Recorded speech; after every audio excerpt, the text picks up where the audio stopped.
MSI R9 280X with 6 gigabytes of GDDR5, and we have a nice backplate on the back. Got the twin Frozer on here, cooling unit. Way more surface area as far as the fins go to keep things much cooler. I do really like the twin Frozer cooling unit. It's decently quiet, especially compared to the stock R9 280X. That thing is like a vacuum cleaner. This one is a little more than a whisper when you're using it. It's not bad at all. I barely even notice it when it's in the system, so I do like the cooling unit a lot.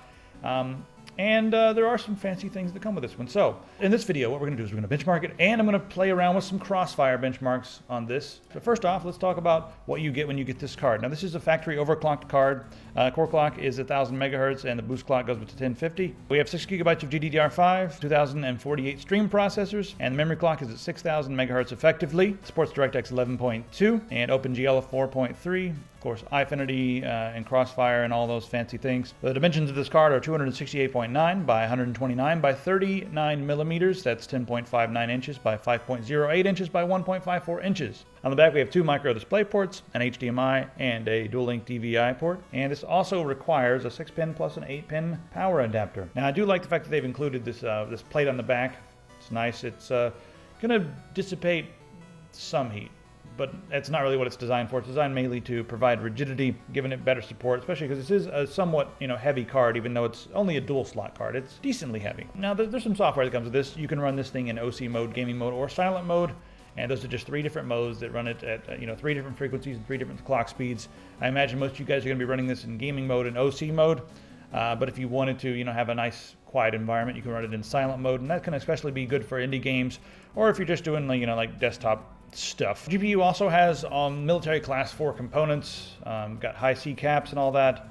Just really clean power going to the GPU here. And I know a lot of you guys out there are enthusiasts when it comes to MSI Afterburner. They've added a couple new things in the last little while. There's now the Predator that's in Afterburner. It just sounds like some kind of 80s movie gone wrong. Predator is their new recording program that allows you to take screenshots and also videos.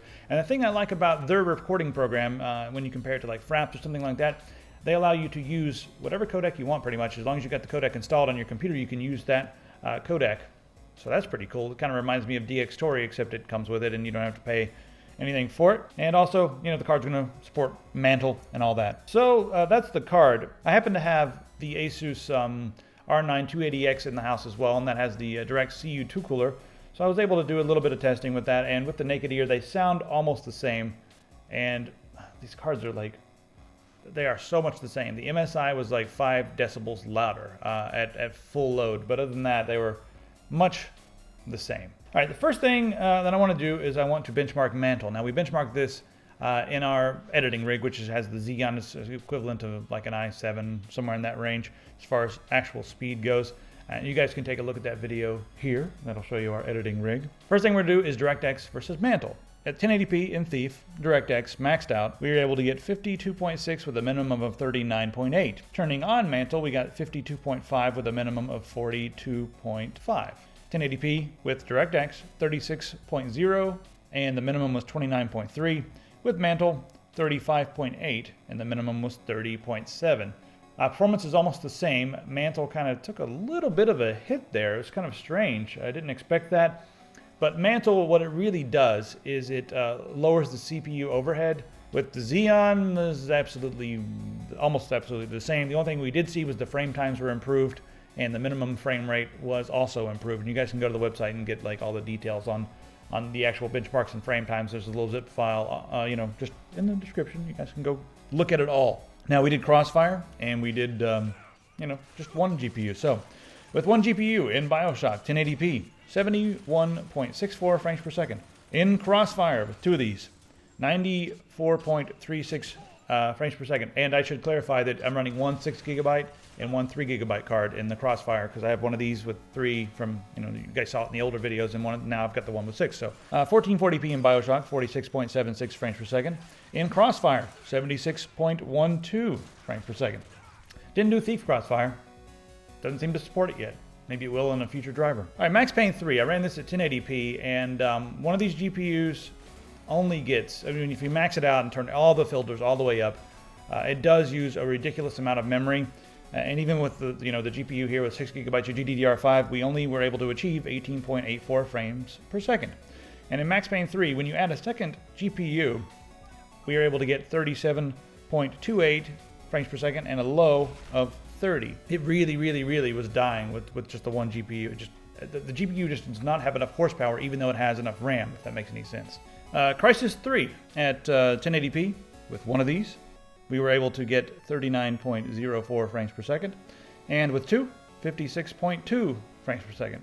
At 1440p with one, 25.8 frames per second, and with two, 40.68 frames per second with a low of 35. So 1440p with two of these is actually playable. I was happy. It never dropped below 30, even in the most stressful of environments, so I'm very happy about that. Okay, let's look at Valley. It's a nice canned benchmark, and we run this maxed out on the ultra setting at 1080p and 1440p. So with one of these at 1080p, 45.8 frames per second, and with two of these, 66.8 frames per second.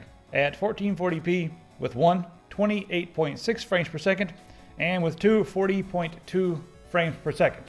All right, so that should give you guys an idea of what you can get with Crossfire. Now, let's go ahead and talk about the pros and cons of this. The real deal here is that, anything that needs 6 gigabytes of memory, this thing's just not going to have the horsepower to push, that game. It's not going to be able to get 30 frames per second smooth. Certainly not going to be able to get 60 frames per second smooth. So it's kind of a strange card. I mean, I guess all that extra memory can be good if you're running all 4 monitors and you're doing all kinds of crazy things on all 4 of those monitors. The extra memory probably will help just a little bit, but that's really one of the only main things that I can see, being a benefit. Skyrim with maxed out textures, maybe, but that's going to be stressing, this card a lot. So, I mean, even if you're running 5 gigabytes of textures, you'll probably maybe get 25 frames per second. So it's a strange card.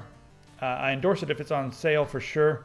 I do like the cooling unit on this one. And the other problem that we have with these cards right now is that the Bitcoin miners are buying these things like crazy, and then we're seeing websites like Amazon and whatever.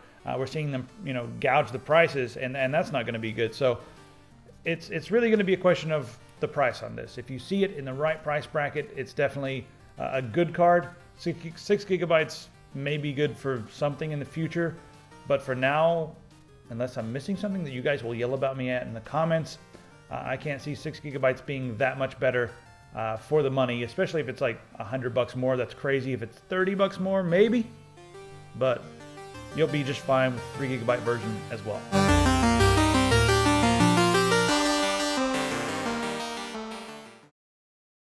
It's the MSI 280X, R9 280X that is, Radeon R9 280X, Radeon HD 28789X, 2R MR, 6 gigabytes GDDR5, actually 600 and 400 and 200 gigabytes of RAM.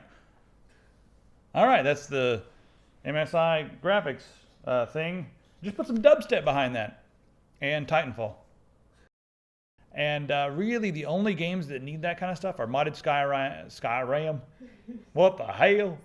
Y'all, my Skyrim's so modded. What, you can't get mods on a console? I want Batman in my game and Spider-Man. The bar held a lot of memories for me. Most of them fuzzy, but memories nonetheless. This looked like goodbye.